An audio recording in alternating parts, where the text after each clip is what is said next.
Que a graça e a paz do nosso Senhor e Salvador Jesus Cristo esteja com você nessa noite, amém? Bom, estamos em nosso terceiro encontro, nossa terceira noite de estudo da Palavra do Senhor. E agora o tema que eu tenho para compartilhar com vocês, como eu já havia dito, o título é Regenerados pelo Espírito Santo. Nós já falamos sobre o ato de apagar o Espírito Santo, o fruto do Espírito Santo, e agora falaremos sobre a regeneração pelo Espírito Santo. E nós vamos fazer a leitura do texto bíblico, mas antes eu quero convidar você a fechar os olhos para nós fazermos uma oração. Oremos. Bondoso e eterno Deus, nós damos graças ao Senhor por tudo aquilo que nós temos vivido até aqui. Obrigado, Pai, pelas experiências que o Senhor nos tem permitido viver aqui nesse lugar, através do estudo da Tua Palavra, dos louvores, dos momentos de oração.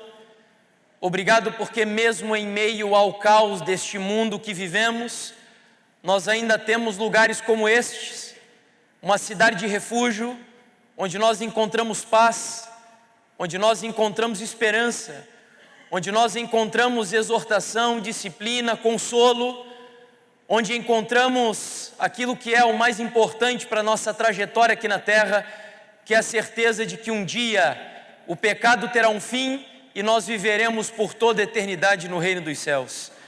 Aqui estamos, Senhor, reavivando em nossas vidas esta palavra, estudando um pouco acerca da obra da terceira pessoa da divindade, a terceira pessoa da Trindade, o Espírito Santo, que hoje, sem dúvidas, é aquele que tem um papel preponderante a ser desempenhado na vida da igreja. Nós já entendemos que precisamos ser cheios do Espírito Santo. Compreendemos que, como laodiceanos, o nosso maior defeito certamente é a falta de fervor espiritual.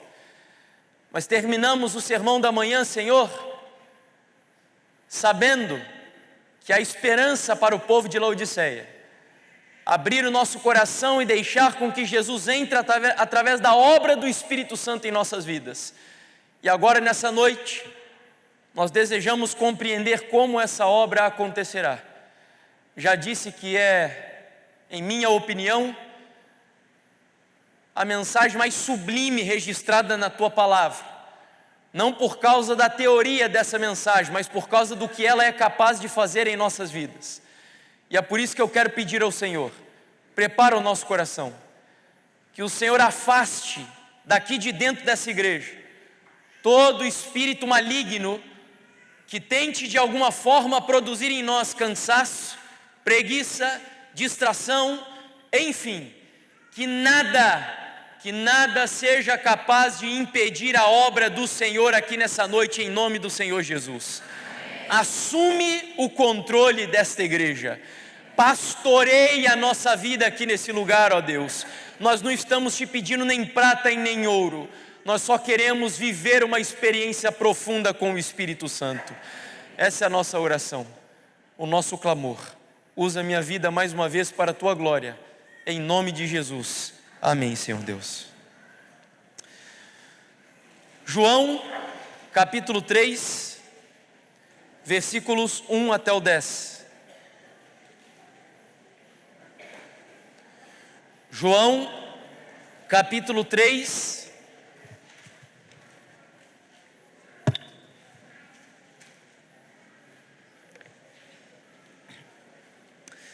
versículos 1 ao 10.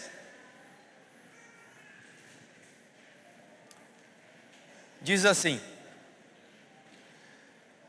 havia entre os fariseus um homem chamado Nicodemos, um dos principais dos judeus. Este de noite foi até Jesus e lhe disse: Rabi, sabemos que o Senhor é mestre vindo da parte de Deus, porque ninguém pode fazer estes sinais que o Senhor faz, se Deus não estiver com ele. Jesus respondeu: em verdade lhe digo que se alguém não nascer de novo, não pode ver o reino de Deus. Nicodemos perguntou: como pode um homem nascer sendo velho? Será que pode voltar ao ventre materno e nascer uma segunda vez? E Jesus respondeu: em verdade lhe digo, quem não nascer da água e do Espírito não pode entrar no reino de Deus. O que é nascido da carne é carne, o que é nascido do Espírito é Espírito. Não fique admirado por eu dizer: vocês precisam nascer de novo. O vento sopra onde quer, você ouve o barulho que ele faz, mas não sabe de onde ele vem, nem para onde vai. Assim é todo o que é nascido do Espírito Santo.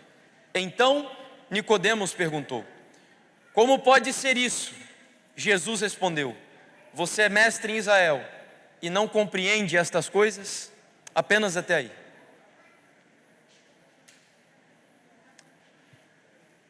Jesus estava em Jerusalém por ocasião da festa da Páscoa, a primeira desde que ele iniciou o seu ministério. E a Bíblia diz que Jesus havia realizado uma série de milagres, manifestações sobrenaturais do seu poder divino. E milhares de pessoas atraídas pelo poder de Jesus seguiam o seu ministério. Mas uma das últimas operações, manifestações da sua divindade, aconteceu naquela cena que nós conhecemos como a purificação do santuário, onde Ellen White, no livro Desejado de Todas as Nações, diz que o invólucro humano se rompeu e a divindade irradiou sobre a humanidade. E todos aqueles mestres judaicos, com medo de um homem que na realidade eles sabiam ser o Deus Todo-Poderoso, saíram do templo, e a multidão ficou tão impressionada com a cena que sentiam ainda mais necessidade de seguirem a Jesus Cristo, o Filho de Deus. E como que numa espécie de preâmbulo, preparando o caminho para a história de Nicodemos, que vem na sequência do capítulo 3 do Evangelho de João, ele termina o capítulo 2 com as seguintes declarações que nós vemos nos versículos 23 até o 25. Estando Jesus em Jerusalém, durante a festa da Páscoa, muitos creram no seu nome quando viram os sinais que ele fazia. Então o povo seguia Jesus, o povo queria Jesus, o povo andava atrás de Jesus, mas não era por causa da sua teologia, não era por causa da mensagem de Jesus, não era por causa da pregação do Senhor Jesus, mas era por causa dos sinais. E por essa razão, versículo 24 diz que o próprio Jesus não confiava neles, porque conhecia todos. E o verso 25 termina dizendo: e não precisava que alguém lhe desse testemunho a respeito das pessoas, porque ele mesmo sabia o que era a natureza humana. Volto a repetir que a impressão que tenho é que quando João termina o capítulo 2, tensionando preparar o leitor para aquilo que vem no capítulo 3, o objetivo dele é mostrar que Nicodemos, ao encontrar-se com Jesus à meia-noite, às escondidas, e talvez eu esteja falando para pessoas que aqui têm tido vergonha de Jesus no seu ambiente de trabalho, vergonha de Jesus no seu ambiente da escola, lá na universidade, e procuram de alguma maneira, embora você sinta atração por Jesus, de alguma forma tentam esconder que você é um seguidor de Jesus. E assim foi com Nicodemos. À meia-noite, às escondidas, ele foi encontrar-se com o Filho de Deus.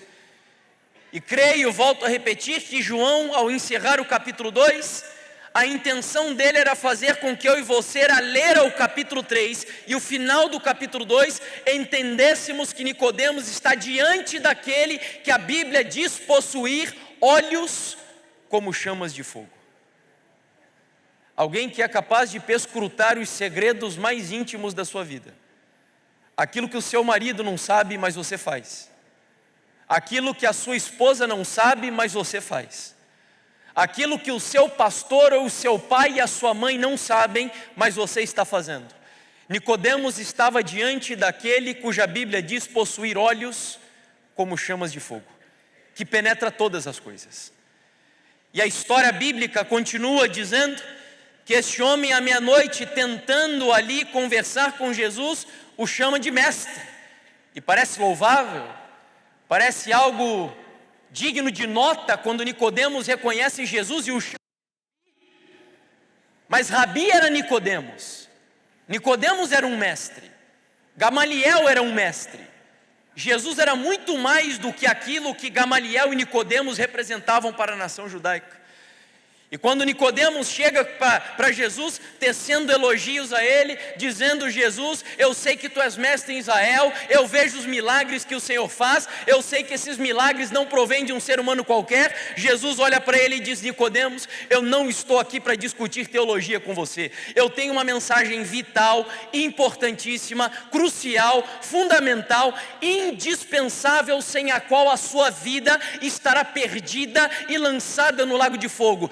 Nicodemos, a única discussão que eu tenho com você nessa noite é a seguinte: você já nasceu de novo? E esse será o nosso assunto dessa noite. É novo nascimento. E amigos, eu quero dizer para vocês que nós podemos, como adventistas do sétimo dia, traçar num calendário de cronograma profético todos os eventos finais que aguardam a igreja no tempo do fim.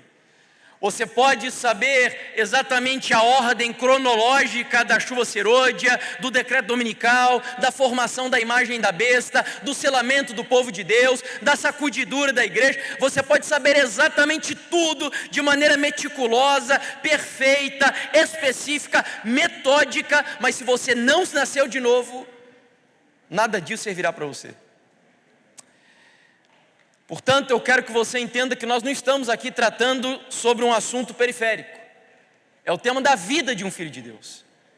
É o tema sem o qual nós não podemos em absoluto viver como cristãos aqui nesse mundo. E por essa razão Ellen White vai dizer no livro Desejar de Todas as Nações que para servirmos a Deus devidamente, ou seja, de maneira correta, de maneira devida, é necessário nascermos do Divino Espírito. Esse é o verdadeiro culto. Ou seja, ao ler essa passagem, eu entendo e concluo que é impossível nós cultuarmos verdadeiramente a Deus se antes não tivermos passado por uma experiência de novo nascimento. E eu pergunto para você aqui nessa noite: você já nasceu de novo? O manual da Igreja Adventista do Sétimo Dia leva esse assunto tão a sério que na página 45, aí se eu não me engano, ainda era o manual mais antigo, no entanto o manual mais contemporâneo continua ainda em acordo com esta afirmativa: apenas os que dão evidências de ter experimentado o novo nascimento e desfrutam uma experiência espiritual no Senhor Jesus estão preparados para ser aceitos como membros da igreja. Numa última declaração, esta de um pastor que não é adventista do sétimo dia, é um pastor presbiteriano, mas nesse quesito eu estou em harmonia com o pensamento dele. O novo nascimento é a mais importante e a mais urgente necessidade da sua vida. Você precisa nascer de novo. Sem o novo nascimento, sua vida é vã, sua esperança é vã e sua religião é vã, diz ele. Então nós vamos dividir aqui a mensagem nessa noite basicamente em 3 tópicos e teremos alguns subtópicos ao longo do tema. Onde o primeiro deles eu gostaria de falar com você sobre a necessidade do novo nascimento. E a primeira pergunta é a seguinte: por que você precisa nascer de novo? E nós não temos tempo para abrir aqui a Bíblia em todos os textos, mas nós veremos, por exemplo, em Gênesis 6, versículo 5, que a Bíblia diz que todo desígnio do coração do homem é de contínuo somente o mal.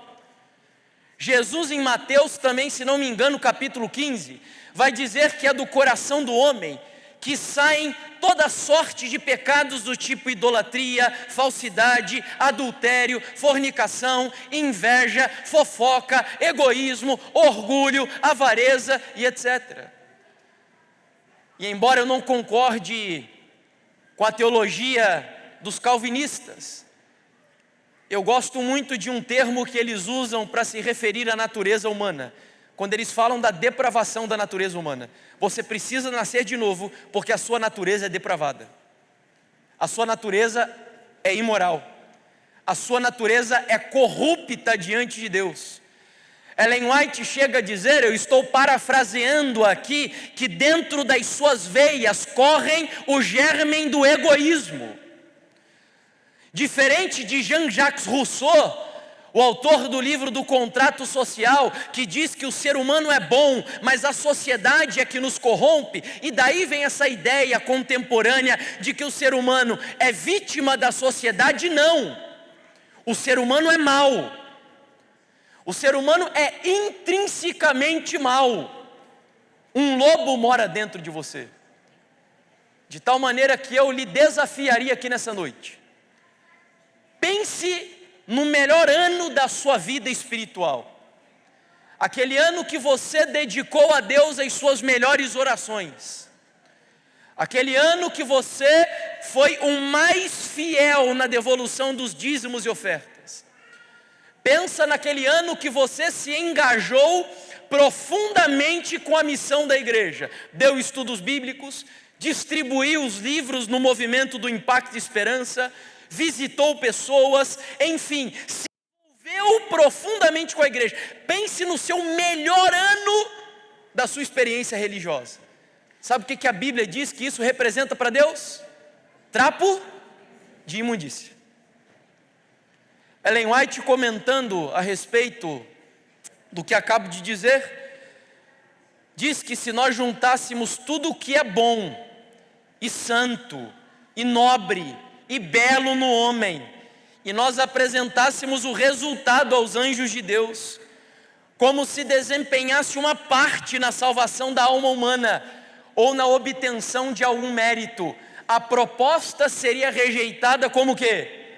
Traição, porque Deus não pode suportar absolutamente nada que seja proveniente da nossa natureza humana, porque a nossa natureza é depravada. Tanto é que a Bíblia diz em Efésios capítulo 2, versículo 3, que nós somos filhos da ira por natureza.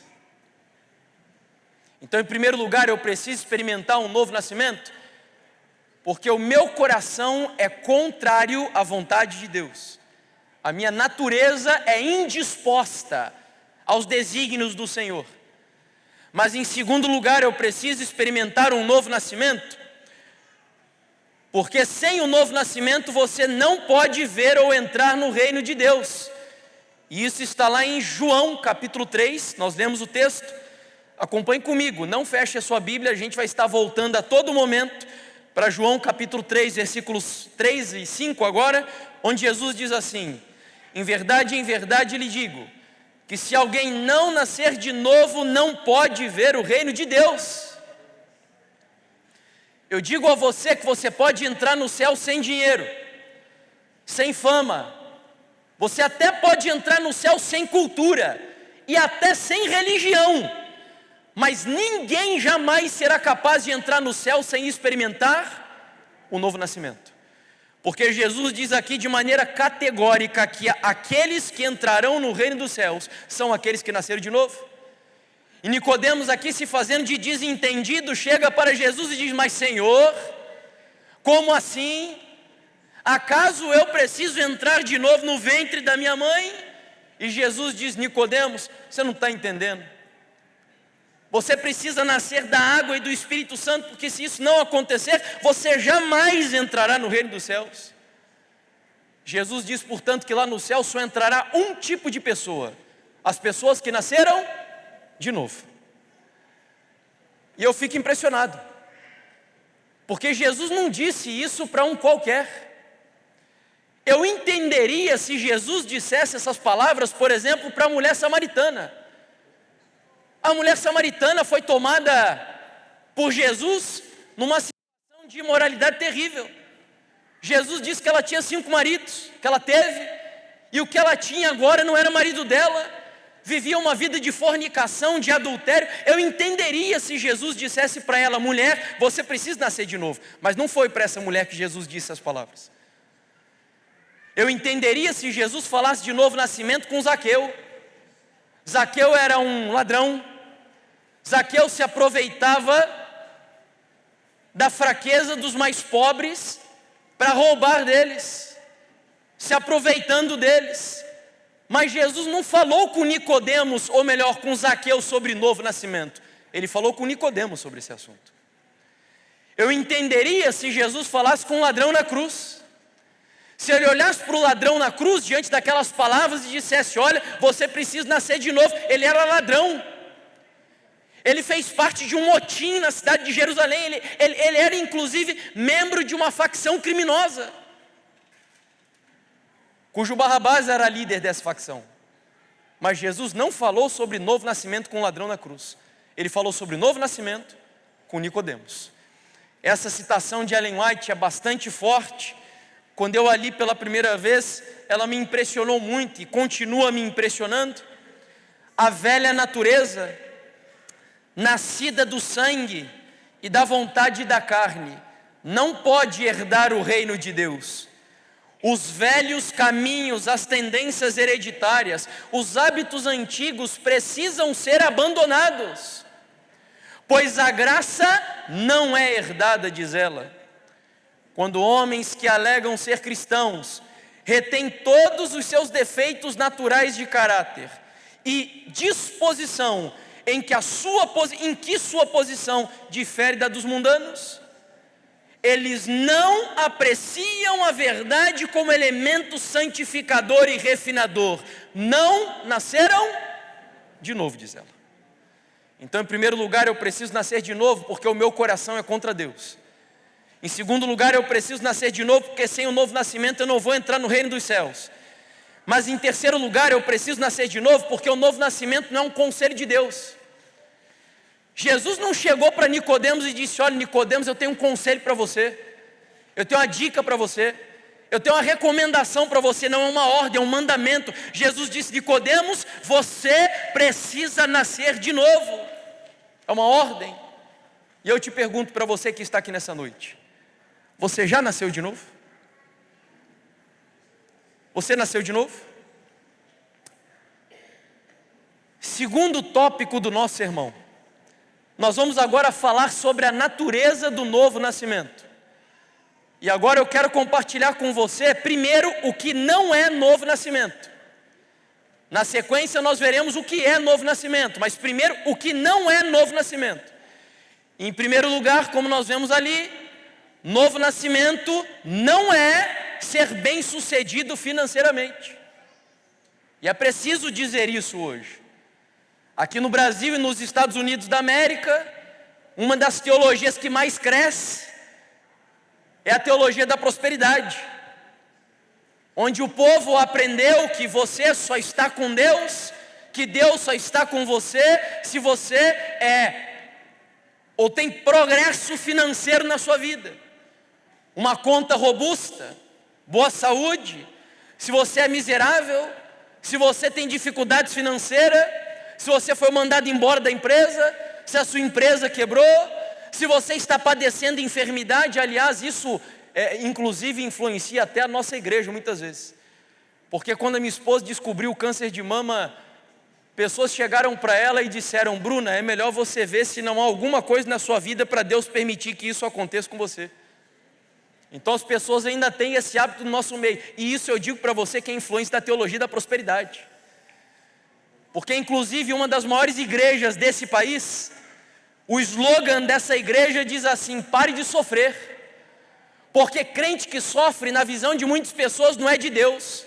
Sofrimento é do diabo, dificuldades é de Satanás. Se você está sofrendo, é uma evidência de que Deus não está com você. Mas a Bíblia diz que Nicodemos era um homem rico, Nicodemos era um homem próspero. Foi ele quem providenciou para Jesus, inclusive, os óleos mais luxuosos que havia naquela época para embalsamar o seu corpo. Nicodemos era rico, mas apesar da riqueza de Nicodemos, Jesus Cristo diz que ele não havia nascido de novo. Então riqueza não é evidência de novo nascimento. Em segundo lugar, novo nascimento também não é você ter um profundo conhecimento da Bíblia. Veja aí comigo em João capítulo 3, versículo 10. João capítulo 3, versículo 10, a Bíblia diz assim: você é mestre em Israel e não compreende estas coisas? Amigos, Nicodemos era um mestre. Se Nicodemos viesse em nossa geração, nós diríamos que ele é um teólogo. Provavelmente Nicodemos hoje seria um professor no seminário teológico da Igreja Adventista do Sétimo Dia. Ele era um PhD em teologia, um doutor em teologia, um homem que conhecia muito de Bíblia. Eu tenho certeza que se Nicodemos estivesse aqui entre nós, ninguém que está aqui dentro da igreja nessa noite, incluindo eu principalmente, não entenderia nem 5% de Bíblia daquilo que Nicodemos entendia. Ele era um homem estudado, era um grande conhecedor da palavra de Deus. Mas apesar de Nicodemos conhecer muito de Bíblia, pregar a Bíblia, ensinar a Bíblia, defender as Escrituras, Jesus Cristo apontou para ele e disse: Nicodemos, você precisa nascer de novo. Possivelmente eu esteja falando para pessoas aqui que entendem muito mais de Bíblia do que eu. Pessoas que vivem dando estudos bíblicos.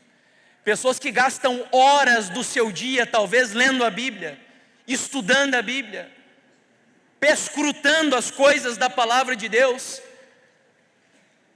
Mas apenas o conhecimento intelectual e teórico da Bíblia não é evidência de novo nascimento. Porque a Bíblia diz que lá no futuro, quando Jesus vier, um grupo de pessoas chegará para ele e dirá assim: Senhor, a gente pregou no teu nome, nós fizemos milagre no teu nome, expulsamos demônio no teu nome, Senhor, nós pregamos a mensagem no teu nome. E Jesus olhará para ele e dirá assim: eu nunca vos conheci. Portanto, conhecer a Bíblia não é evidência de novo nascimento. Nicodemos conhecia a Bíblia e Jesus disse que ele precisava nascer de novo. Em terceiro lugar, novo nascimento também não é, ou melhor, antes de eu passar para o terceiro, eu acho que tenho aqui uma citação, deixa-me ver, acho que é essa, exatamente. Olha esse texto profundo onde Ellen White fala sobre as virgens loucas que se assemelham muito aqui com a experiência de Nicodemos. A classe representada pelas virgens loucas não é hipócrita. Se você pensou que as virgens loucas eram hipócritas, tire isso da sua cabeça. Aliás, Ellen White continua dizendo que elas tinham consideração pela verdade, advogaram-na. Substitua a palavra advogaram-na aqui por defenderam a verdade. As virgens loucas gostavam da verdade, defendiam o sábado, defendiam a mortalidade da alma, defendiam o santuário celestial, defendiam o juízo investigativo, defendiam a verdade, advogavam a verdade, diz Ellen White. Qual é o problema delas então? São atraídos aos que creem na verdade, mas não se entregaram à operação do Espírito Santo de Deus, não caíram sobre a rocha que é Cristo Jesus e não permitiram que sua velha natureza fosse quebrantada. Amigos, o fato de vocês gostarem do DYC, que é um congresso conservador, e eu amo o DYC, eu tenho me esforçado para participar de todos os congressos do DYC aqui no Brasil, e Deus me deu o privilégio de estar presente em todos eles até aqui, e eu espero de todo o meu coração que esse seja o último, porque o meu desejo era que o próximo DYC, o palestrante principal, fosse o apóstolo Paulo lá no reino dos céus. Já imaginaram, irmãos? Que coisa maravilhosa! Um DYC com o apóstolo Paulo lá no reino celestial, ou com Daniel, né? Enfim. Mas o fato de você gostar do DYC não significa que você nasceu de novo, porque as virgens defendiam a verdade, as virgens gostavam inclusive de andar com quem amava a verdade. Só que a Bíblia diz, ou melhor, Ellen White diz, que elas não tinham experimentado o novo nascimento regenerador do Espírito Santo na sua vida. Terceiro elemento aqui do nosso estudo: novo nascimento também não significa que você seja uma pessoa profundamente religiosa. Vá comigo a João capítulo 3, versículo 1. João capítulo 3, versículo 1 diz assim o texto: havia entre quem? Entre os fariseus, um homem chamado... Então a Bíblia diz que Nicodemos era um o quê? Fariseu. Os fariseus eram a seita mais radical que havia no judaísmo. Eram ortodoxos, eram defensores da verdade bíblica. Eram homens que inclusive eram opostos à helenização do judaísmo. Se eles vivessem hoje aqui no Brasil, eu tenho certeza que os fariseus se posicionariam contra essas agendas ideológicas que estão entrando no seio da igreja, querendo trazer prática homossexual para dentro da igreja, querendo relativizar a Gênesis 1, 2 e 3 dentro da igreja, dizendo que Adão e Eva não existiram, que a abertura do Mar Vermelho foi um mito. Eu tenho certeza que os fariseus se oporiam a tudo isso que eu acabei de dizer. Eles eram ortodoxos. A Bíblia diz que os fariseus, inclusive, eram tão estritos no dízimos, na devolução dos dízimos, que eles dizimavam, inclusive, o endro, a hortelã e o cominho. Sabe o que era isso? Eles não dizimavam apenas das coisas maiores que eles possuíam. Até aquelas pequenas hortas, onde eles plantavam ali coisas pequenas, pequenas hortaliças, pequenos temperos, até mesmo dessas coisas mínimas, eles eram tão meticulosos que se preocupavam em dizimar para a igreja de Deus. Além disso, os fariseus eram tão bons, tão religiosos, que eles jejuavam, sabe quantas vezes por semana? 2 vezes por semana. Eu pergunto, tem alguém aqui dentro dessa igreja hoje que jejua pelo menos 2 vezes por semana? Os fariseus eram melhores do que vocês. Os fariseus eram melhores do que a maioria de vocês, então. Nicodemos era um fariseu. Eu tenho certeza que se Nicodemos viesse hoje, congregando em qualquer uma das suas igrejas aqui, vocês escolheriam Nicodemos para ser o primeiro ancião da sua igreja. Só que a Bíblia diz que Nicodemos era um grande religioso, era um grande reformador, preocupado com a ortodoxia, preocupado com a doutrina bíblica, mas nem por isso Nicodemos tinha nascido de novo. Jesus olha para esse homem religioso e diz: Nicodemos, você precisa o quê? Nascer de novo. Eu te pergunto, você já nasceu de novo?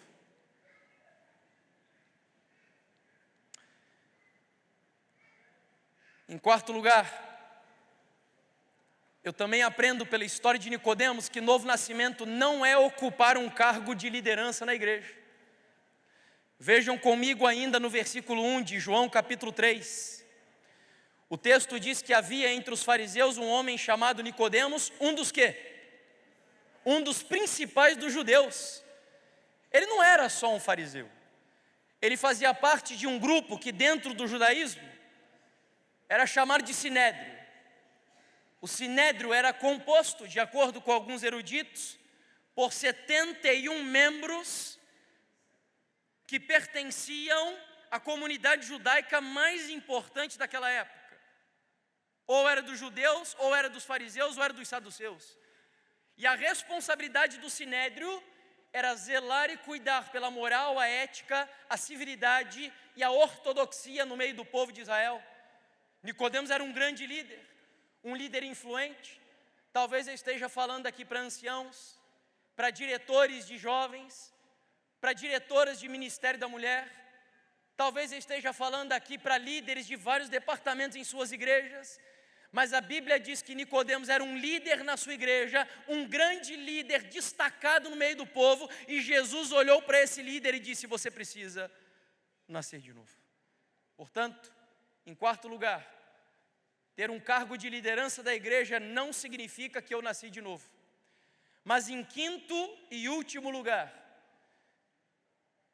novo nascimento também não significa uma reforma moral. Vá comigo ao versículo 6, onde o texto diz: o que é nascido da carne é carne, o que é nascido do Espírito é Espírito. O que Jesus quis dizer aqui é que novo nascimento não significa mudança de hábitos. Eu, Jefferson, faço reforma de saúde já há alguns anos, e eu sei que tem muitos aqui que mudaram os hábitos alimentares da sua vida, mas isto não é evidência de que você nasceu de novo. Hitler também era vegetariano. A Xuxa também é vegetariana. Vegetarianismo não é evidência de novo nascimento. Mudanças de hábitos não significa que a gente nasceu de novo. O meu pai talvez seja uma das pessoas mais éticas e corretas que eu conheço de todos os lugares que eu já viajei. Meu pai não é adventista, meu pai é um católico. O meu pai é uma pessoa correta, uma pessoa justa. O meu pai se preocupou a vida inteira dele em nunca permitir que o seu nome ficasse sujo na sociedade. Sempre pagou as contas em dia e muitas vezes até adiantado. Quando chega na época de fazer a declaração do imposto de renda, ele não esconde absolutamente nada do pouco que ele tem. Uma pessoa ética, uma pessoa correta, uma pessoa justa. Eu nunca me esqueço, certa vez, em que ele me contou que no ambiente de trabalho, um grupo de amigos dele estavam lá na roda e um deles zombando e se vangloriando, porque no ônibus cheio tinha uma jovem, uma menina no ônibus, e ele ficou ali durante a viagem até o trabalho, me desculpe a expressão, se esfregando na menina. E aí contando a história na roda de amigos. E meu pai olhou para esse cara e disse assim: você já pensou se isso acontecesse com a tua filha ou com a tua esposa? Meu pai é uma pessoa ética, uma pessoa correta, uma pessoa justa, uma pessoa moralmente ilibada. Só que eu digo para vocês que o meu pai não nasceu de novo. Porque novo nascimento não é apenas mudança de hábitos. Novo nascimento não tem apenas uma relação com uma atitude correta e ética na sociedade.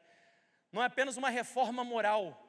Não é apenas uma melhora ou um remendo na nossa natureza caída e imoral, como nós vimos há pouco. Isso não é novo nascimento. Nicodemos era um homem moralmente correto, um homem justo, um homem aparentemente íntegro, e Jesus olhou para ele e disse: Nicodemos, você precisa nascer de novo. Então, amigos, entendidas todas essas partes, e aqui Ellen White vai dizer, e vejam como ela corrobora com aquilo que nós acabamos de mencionar. Não há segurança para uma pessoa que tem uma religião meramente legal, uma aparência ou uma forma de piedade. A vida cristã não é apenas uma modificação ou melhoramento da antiga, mas uma transformação da nossa o quê? Natureza. E agora nós chegamos na parte mais importante desse tema. Irmão Jefferson, eu já entendi a natureza do novo nascimento, eu já entendi o que não é novo nascimento, mas agora eu preciso saber o que é então novo nascimento. Em primeiro lugar, novo nascimento é algo radicalmente novo. Quando você vai lá para a ordem de Jesus, em João 3, versículo 3, onde ele diz para Nicodemos: Nicodemos, você precisa nascer de novo. A palavra novo no grego é anotem, e anotem significa algo assim, absolutamente novo, algo radicalmente novo, alguma coisa que nunca antes foi vista, é uma novidade, algo novo, absolutamente novo, totalmente novo. Isso me faz pensar naquele texto que você conhece muito bem, de 1 Coríntios, capítulo 5, 2 Coríntios 5, onde o apóstolo diz assim, olha, o apóstolo Paulo: aquele que está em Cristo, nova criatura, o quê? Todas as coisas se passaram e eis que tudo se fez, é tudo novo, radicalmente novo. Novos gostos, novos pensamentos, novas ideias, novos hábitos, novos valores, nova ética, nova conduta, nova natureza, é tudo novo. O Espírito Santo entra na vida do crente e faz uma mudança radical, genuína, profunda. Ele faz você viver uma experiência verdadeiramente nova com o nosso Deus. Isso é novo nascimento. Mas em segundo lugar, novo nascimento, deixa eu ler aqui a citação, vejam o que diz Ellen White: o novo nascimento consiste em ter novos intuitos, novos gostos, novas tendências inclusive, os que pelo Espírito Santo são gerados para uma nova vida.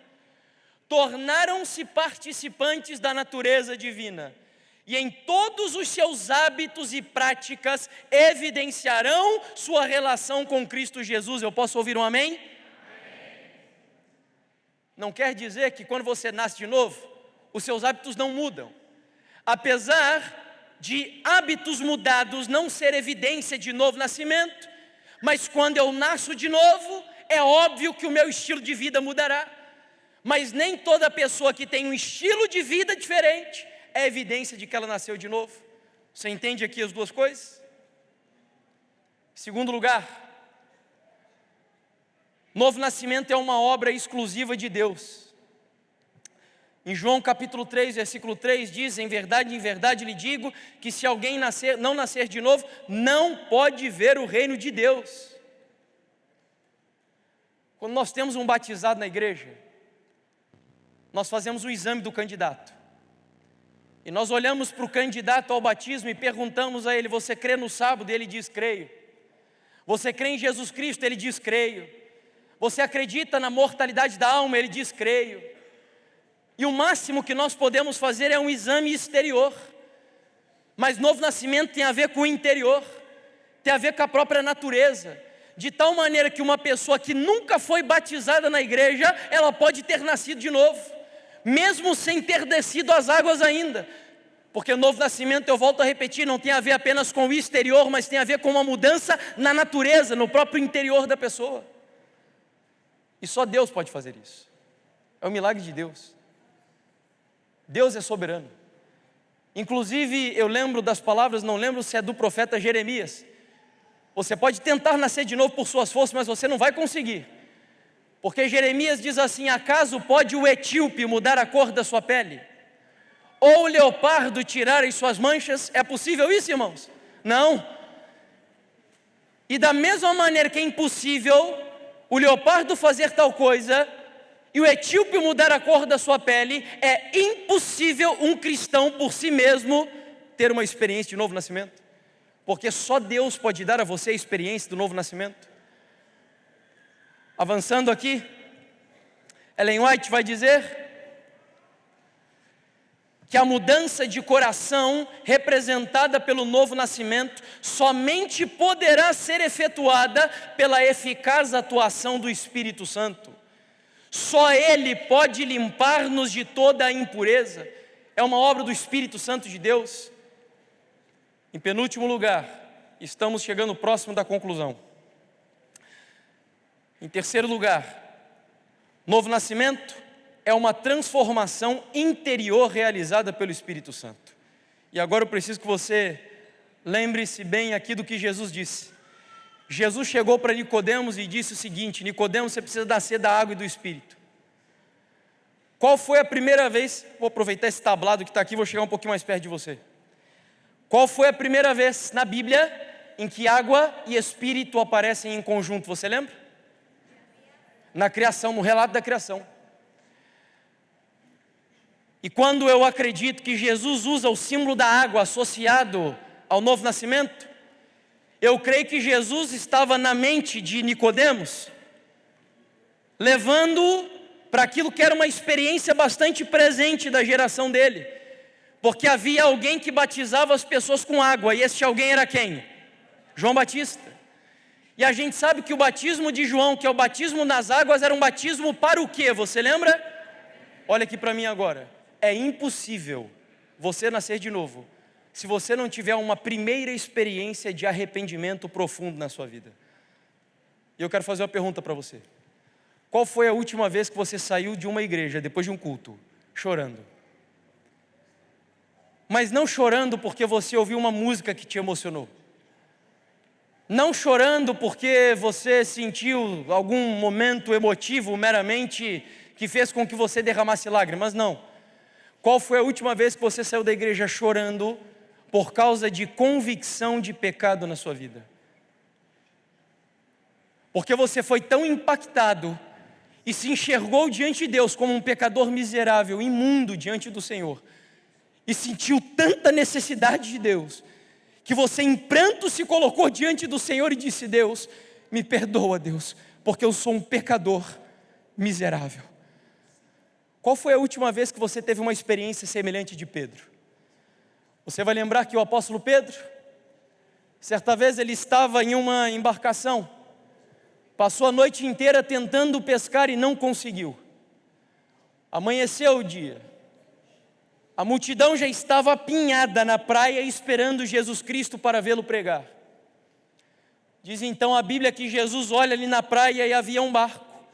Era um barco da empresa de Pedro, Tiago, João e André. Jesus entra no barco, pede a Pedro que o barco seja afastado um pouco. Aquele barco vira um púlpito e a multidão um auditório. Jesus prega ali durante algumas horas. Ele termina o seu sermão. Ele olha para Pedro e diz: Pedro, lança a tua rede ao largo. Pedro olha para Jesus e eu imagino aqui nas minhas impressões, que como Pedro era um pescador experiente, se ele não disse, talvez ele pensou o seguinte: Senhor, o Senhor manja de pregar, o Senhor é bom de pregação, mas quem entende de pesca sou eu, Senhor.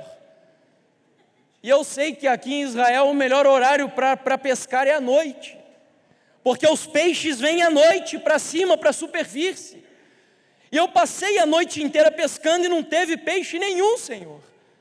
Mas, e aqui vem a conjunção adversativa que muda tudo nessa experiência, Pedro olha para Jesus e diz: mas sob a tua palavra eu lançarei as redes. E quando Pedro lança as redes, você conhece o resultado dessa história. E a Bíblia diz que Pedro ficou tão impressionado ao estar na presença da própria manifestação da santidade de Deus, que ele olha para Jesus e diz: Senhor, afasta-te de mim, porque eu sou o quê? Um pecador. Qual foi a última vez que você teve uma experiência dessa? Convicção de pecado. Convicção de pecado. Quando Jesus chega para Nicodemos e fala de água, a intenção dele era dizer: Nicodemos, para você nascer de novo, você precisa se arrepender em primeiro lugar. Mas em segundo lugar, quando ele combina a água com o sopro ou o espírito, a intenção de Jesus foi levar a mente de Nicodemos para a criação. Sabe por quê? Porque Jesus queria mostrar para Nicodemos o seguinte: Nicodemos, a única maneira de você nascer de novo é experimentando o poder de Deus, que através da sua palavra criou todo o mundo que nós vivemos. Com esta mesma palavra Deus pode dar um coração novo para você. Davi entendeu isso de maneira tão profunda, amigos, que quando ele escreveu o Salmo 51, ele disse assim: Deus, cria em mim um novo o quê? Você lembra? Coração. E curiosamente o verbo criar, que Davi usou ali no Salmo 51, vem do hebraico bará.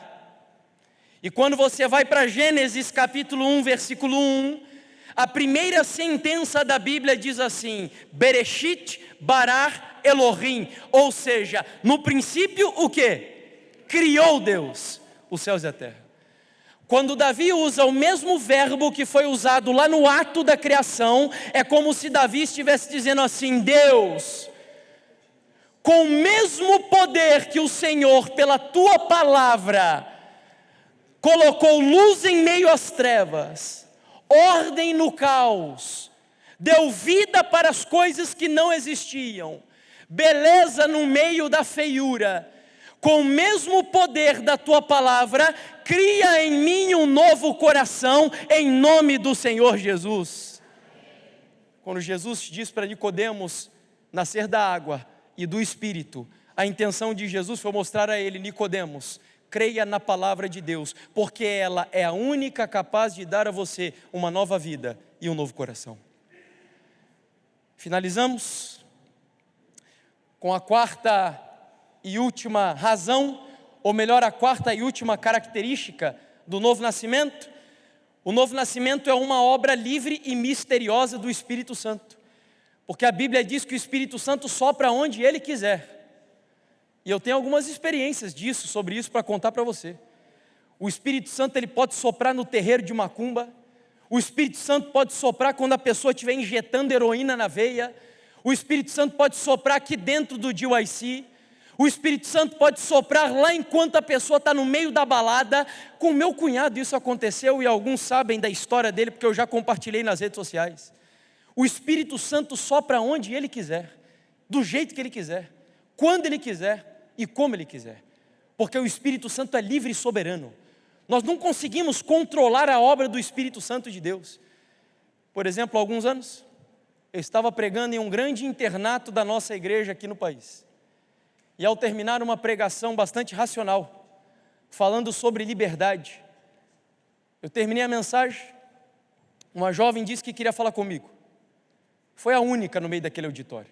Eu acredito que alguns outros foram tocados pelo Espírito de Deus, mas aquela jovem foi tocada mais acima do que qualquer outro. Terminei a mensagem, ela pediu para que eu conversasse com ela no momento que eu tivesse tempo. No meio da madrugada, quando terminou a vigília, eu me assentei na igreja, aquela jovem fala comigo. E ela disse assim: irmão Jefferson, nunca nenhuma mensagem impactou tanto o meu coração quanto essa mensagem que eu ouvi hoje. E eu fiquei impressionado. Aquela jovem estava em prantos, derramando lágrimas, como eu nunca tinha visto um jovem fazer ainda. E ela disse: eu preciso falar com você. Fiquei impressionado porque era uma mensagem muito racional. E ela veio conversar comigo dizendo: eu preciso que você me ajude. Eu sou escrava de um vício. E eu me convenci hoje, ao você pregar essa mensagem, que se eu continuar nesse vício, eu vou morrer perdida, irmão Jefferson. Eu preciso que você me ajude. E eu disse: mas o que está acontecendo com você? Era uma jovem, no meio do nosso internato, viciada, sabe no quê? Sexo. Mantendo relações sexuais com alguns jovens de dentro do internato e fora do internato. E ela disse: irmão, me ajuda.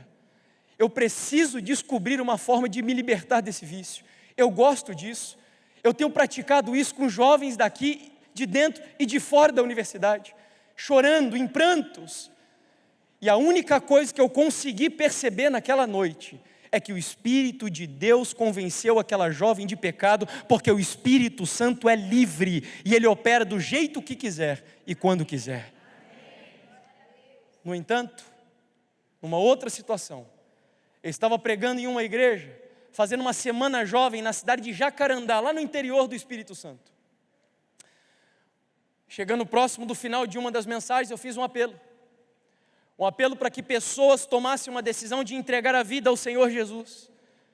O Espírito Santo tinha colocado no meu coração, não conhecia ninguém daquela igreja, que haviam pessoas ali que precisavam dar um passo de fé, de entregar a vida ao Senhor Jesus, e eu comecei a apelar. E naquele dia eu fiz algo que eu nunca fiz em toda a minha vida. Era o Espírito Santo agindo de maneira livre.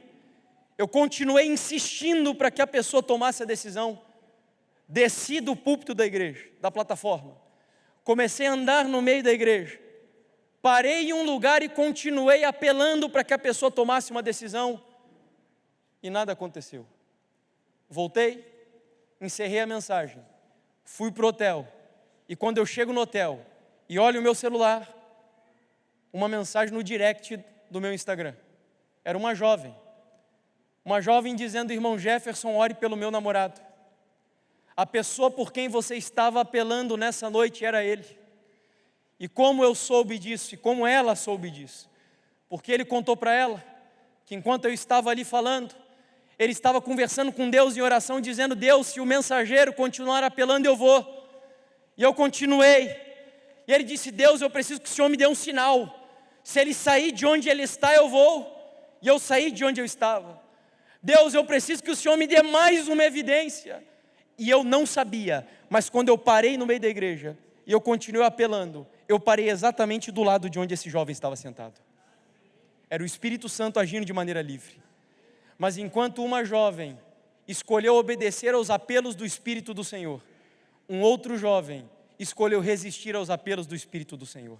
No final das contas, o Espírito Santo é livre, ele opera onde quer, do jeito que quiser, mas no final das contas, é você quem decidirá se nessa noite você viverá uma experiência de novo nascimento na sua vida, porque a escolha é sua.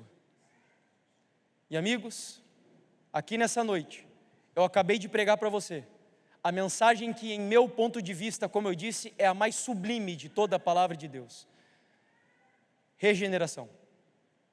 E com esse texto a gente vai encerrar. Está no livro de Tito, capítulo 2. Tito capítulo 2. Diz assim o texto, perdão, é o capítulo 3. Tito, o capítulo 3.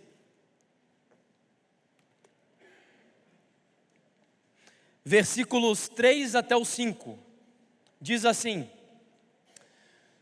pois nós também no passado éramos insensatos, desobedientes, desgarrados, escravos de todo tipo de paixões e prazeres, vivendo em maldade, inveja, sendo odiados e odiando-nos uns aos outros.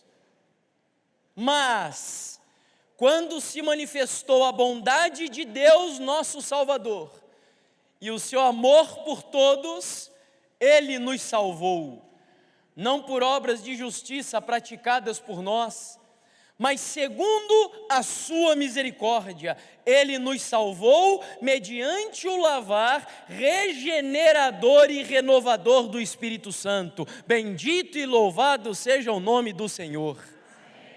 Regeneração é, no meu ponto de vista, a doutrina mais bela que existe na palavra de Deus. Sabe por quê, amigos?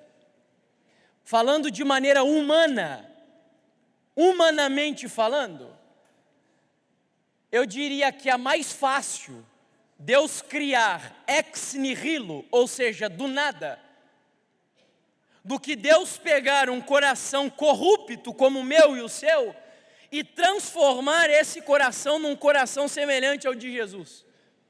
Mas a Bíblia diz que da mesma maneira que com a palavra de Deus, Ele criou as coisas do nada, Deus pode pegar o seu coração imoral, depravado, egoísta, fofoqueiro, avarento, orgulhoso e etc. e transformar em um coração semelhante ao coração do Senhor Jesus. Esta é a promessa do Evangelho. Novo nascimento.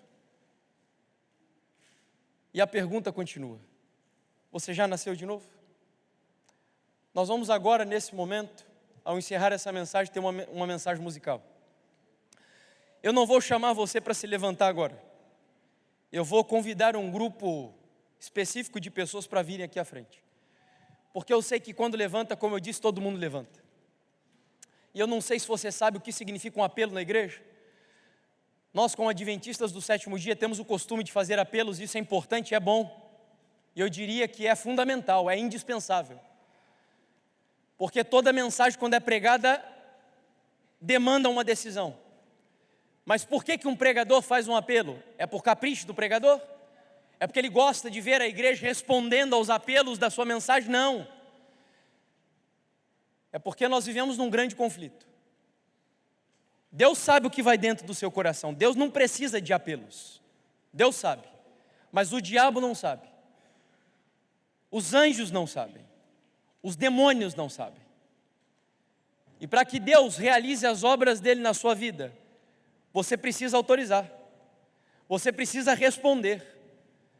E para que todo o universo celestial veja que nessa batalha entre o bem e o mal, você escolheu o Senhor, você precisa ter um posicionamento físico. Porque embora Deus saiba o que vai no seu coração, os anjos não sabem, o demônio não sabe. Então quando um pregador termina uma mensagem, faz um apelo, não é para Deus saber, é para os seres celestiais saberem. E eu acredito que a partir do momento que você toma uma decisão, o seu anjo está autorizado a voar até o reino dos céus e registrar a sua decisão no seu livro da vida. E a partir desse momento, Deus fará o impossível para que, em nome de Jesus, a sua decisão se cumpra na sua vida pelo poder do Espírito Santo. E nessa noite, eu queria convidar para vir aqui à frente, enquanto a nossa irmã louva o nome do Senhor, aquelas pessoas que aqui hoje entendem que precisam ainda experimentar um novo nascimento, que sabe que na sua vida, existe alguma área aí que precisa de reparo.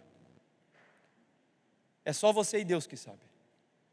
Sabe quando o pecador ele andava no meio do arraial com um cordeirinho e chegava lá para oferecer o seu sacrifício? Esse é o desafio da sua experiência aqui nessa noite. Se você entendeu aqui hoje que você ainda precisa nascer de novo, e que há alguma área da sua vida que o Espírito Santo precisa ajudar você a vencer, precisa libertar você, Para aqueles que acreditam no poder libertador do Espírito Santo, eu convido você aqui à frente. Mas só venha se você de todo o seu coração realmente tiver algo específico. Nós não estamos aqui fazendo apelos para coisas gerais, é alguma coisa específica, que o Espírito Santo falou com você, que o Espírito Santo nessa noite convenceu você, que você nesta noite em nome de Jesus vai entregar no altar do Senhor, e o Espírito de Deus vai libertar você dessa desgraça na sua vida em nome de Jesus. Se você quer viver essa experiência de transformação na sua natureza, enquanto ela canta, vem aqui à frente e viva essa experiência de novo nascimento.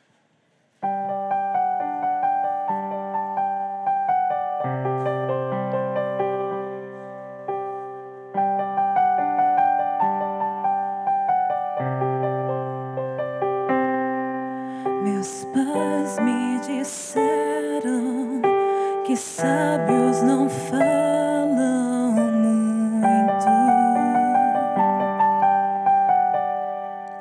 que ao invés de falácia prefere eloquências dos atos. Falácia sem freio é virtude pros tolos, atuar em silêncio é a glória de poucos. Se o Senhor tem ficado em silêncio, pode ser a linguagem do amor em um mundo que é tão barulhento. Seu silêncio pode ser um favor. Eu aceito, Senhor, teu silêncio e o sigilo dos teus planos pra mim. Entendi que ao invés de falácias, por ser sábio, tu preferes agir em silêncio.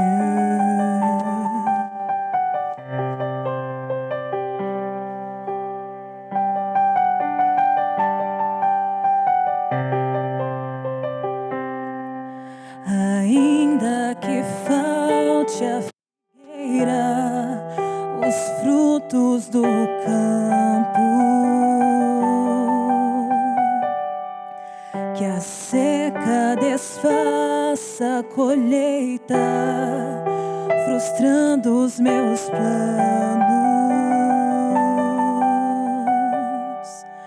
Ainda que falte resposta ao clamor, eu me alegro em viver as razões do Senhor. Se o Senhor tem ficado em silêncio, pode ser a linguagem do amor em um mundo que é tão barulhento. Seu silêncio pode ser um favor. Eu aceito, Senhor, teu silêncio e o sigilo dos teus planos pra mim. Entendi que ao invés de falácias, por ser sábio, tu preferes agir. Se o Senhor tem ficado em silêncio, pode ser a linguagem do amor em um mundo que é tão barulhento. Seu silêncio pode ser um favor. Eu aceito, Senhor, teu silêncio e o sigilo dos teus planos pra mim.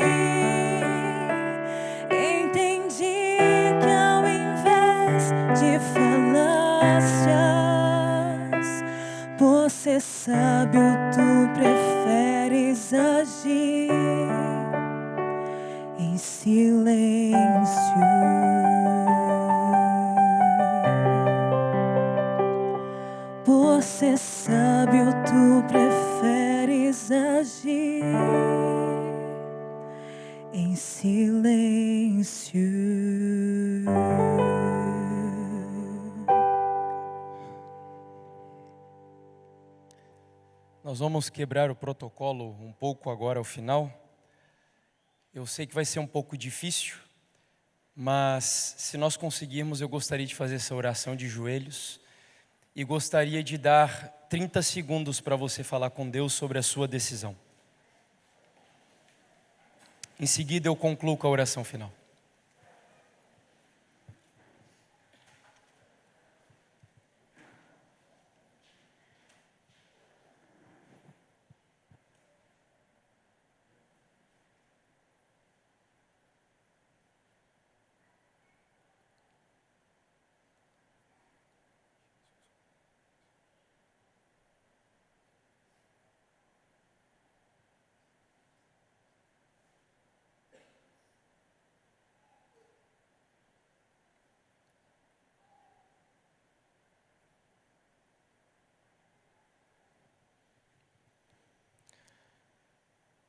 Soberano e todo-poderoso Pai, nesse momento nós estamos apresentando ao Senhor, não é o que há de melhor em nós, Deus, é o que há de pior em nossas vidas. É aquilo que tem de alguma forma nos afastado do Senhor. É aquilo que o Teu Espírito Santo nessa noite nos convenceu de que precisa ser entregue a Ti, entregado a Ti. Que tem impedido com que nós vivamos uma experiência mais íntima com o Senhor. Hoje, de alguma forma, o Senhor nos convenceu de que estudar a Bíblia, de que ter uma crença meramente intelectual, cargos na igreja, uma vida religiosa profunda, moralmente corretos, que nada disso é evidência real de novo nascimento. Só o Senhor conhece o meu e os nossos corações aqui nessa noite, Pai. Nós não estamos apresentando ao Senhor o que há de melhor em nós, é o que há de pior em nós. E é provável que nesta oração nós estejamos com vergonha, porque os nossos pecados nos trazem vergonha, Deus. Mas nós estamos diante daquele que não joga na nossa cara a culpa pelos nossos pecados. Nós estamos diante do Senhor aqui nessa noite porque nós cremos que o Senhor é um Deus misericordioso. Nós estamos buscando em Ti, em primeiro lugar, arrependimento, que aliás é um dom do Espírito Santo. Não arrependimento segundo a tristeza que o mundo dá, que é uma tristeza pela consequência do pecado. Mas eu quero pedir ao Senhor que em nome de Jesus aqui nessa noite, o Senhor encha o nosso coração de tristeza pelo pecado que cometemos. Que o Senhor nos dê uma convicção profunda pelo pecado, Senhor. Quando a Tua palavra diz que nós devemos aprender a clamar ao Senhor, clamar significa rogo, significa implorar a Ti, meu Deus. Lutar com o Senhor em oração. Nós precisamos aprender a orar, ó Pai. Nossas orações muitas vezes têm se degenerado em formalismo, em tecnicismo, em ritualismo. Mas nessa noite nós estamos aqui rasgando o nosso coração ao Senhor, pedindo ao Senhor que em nome de Jesus, Deus, o Senhor nos dê uma experiência nova com o Senhor na nossa caminhada cristã. Pega essas algemas que têm nos aprisionado no pecado e em nome de Jesus que elas sejam arrebentadas pelo poder do Espírito Santo. Que o Senhor nos dê uma experiência de liberdade para vivermos na graça do Evangelho de Cristo Jesus. Porque a Bíblia diz que foi para a liberdade que Cristo nos libertou. Deus, que o Teu Espírito Santo nos dê essa experiência de novo nascimento. Nós cremos que a Tua palavra, que é poderosa, que é viva e eficaz, ela tem o poder de transformar a vida de cada um de nós. Que toda a teoria da verdade que nós temos tido até hoje, que essa teoria de alguma forma cause uma profunda transformação na nossa vida, mudando os nossos gostos, os nossos hábitos, os nossos valores, a nossa ética, a nossa conduta, as nossas preferências, que em nome de Jesus, o Senhor plante a mente de Cristo na vida de cada um de nós, porque esta é a promessa da palavra do Senhor. O apóstolo Paulo diz que nós teremos a mente de Cristo, e eu creio nisso, e recebemos como uma promessa para a nossa vida, em nome do Senhor Jesus. Querido Pai, esteja conosco. Não decepcione as orações que foram feitas a Ti nessa noite. Que elas subam aos céus, que elas sejam registradas no nosso livro da vida.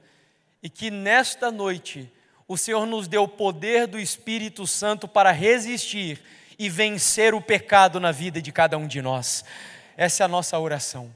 Para a honra e glória do Senhor, nós queremos nascer de novo, viver para Cristo, com Cristo e para a glória de Cristo. É o nosso desejo e oração, em nome de Jesus. Amém, Senhor.